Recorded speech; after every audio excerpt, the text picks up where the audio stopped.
ఇక బీఆర్ఎస్ నేతలకు సిట్ నోటీసులు అంటూ ఇంకొక వార్త చూడొచ్చు మనం.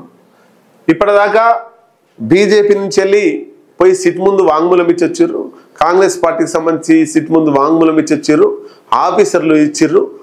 ఇట్లా అనేక రకాల పార్టీలు అనేక రకాల సంస్థలకు చెందినటువంటి వాళ్ళు సిట్ ముందు ఈ ఫోన్ ట్యాపింగ్ విషయంలో వాళ్ళు పోయి హాజరయ్యారు, జర్నలిస్టులు కూడా హాజరయ్యారు. ఇప్పుడు సొంత పార్టీ నేతలే బీఆర్ఎస్ పార్టీ నేతల ఫోన్లే ట్యాప్ అయినాయి కాబట్టి ఆ ఫోన్లో ట్యాప్ గురైనటువంటి బీఆర్ఎస్ నేతలు సిట్ ముందుకు పోవాల్సినటువంటి పరిస్థితి వస్తుంది. దానికి సంబంధించిన వార్త ఒకసారి చదువుదాం. ఇక బీఆర్ఎస్ నేతలకు సిట్ నోటీసులు. ట్యాపింగ్ బాధితులు ఆ పార్టీ నేతలు ఇప్పటి వరకు 200 మందికి పైగా బాధితుల నుంచి వాంగ్మూలాల నమోదు. కవిత పిఏకు సిట్ నోటీసులు అంటూ ప్రచారం. నిర్ధారించని సిట్ అధికారులు అనుబంధ ఛార్జ్షీట్కు రంగం సిద్ధమట.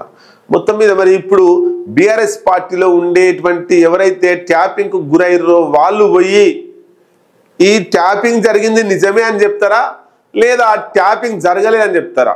వీళ్ళ పరిస్థితి చాలా ఘోరంగా ఉంది. బీఆర్ఎస్ పార్టీలో ఎవరైతే గతంలో ఫోన్ ట్యాపింగ్కు గురయ్యారో వాళ్ళు పోయి నిజంగా ట్యాపింగ్ గురైందంటేనేమో కేసీఆర్ ఆగ్రహానికి గురవుతారు. ట్యాపింగ్ జరగలేదు అంటే నష్టపోయేది వీళ్ళే. 2 రకాలుగా నష్టపోతారు. ఇప్పుడు ఏం చెప్పినా చెప్పకపోయినా నష్టపోతారు. గతంలో వీళ్ళ ఫోన్ ట్యాపింగ్ విని కేసీఆర్ కావచ్చు, ఈ బృందం అంతా కూడా, ఈ భజన బృందం అంతా కూడా వీళ్ళని నష్టపరిచారు.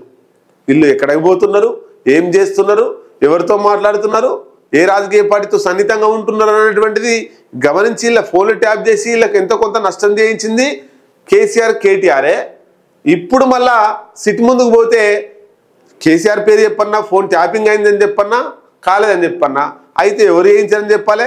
కాకపోతే ఇజ్జత్ పోతుంది. అందరు ఫోన్ ట్యాపింగ్ అయిందంటారు, ఈ సిట్ ఏమో నా పేరులో రాసింది, అధికారికంగా ప్రూఫ్స్ ఉన్నాయి, తప్పించుకోలేరు బీఆర్ఎస్ నాయకులు. ఈ బీఆర్ఎస్ ఫోన్ ట్యాపింగ్ గురైనటువంటి బీఆర్ఎస్ నాయకులు చాలా ఎలుకలో కుడిదిలో పడ్డ ఎలుక ఎట్లయితే ఉంటుందో అట్లా బీఆర్ఎస్ నాయకులు పరిస్థితి ఈ ఫోన్ ట్యాపింగ్ వ్యవహారంలో అట్లా దాపురించింది.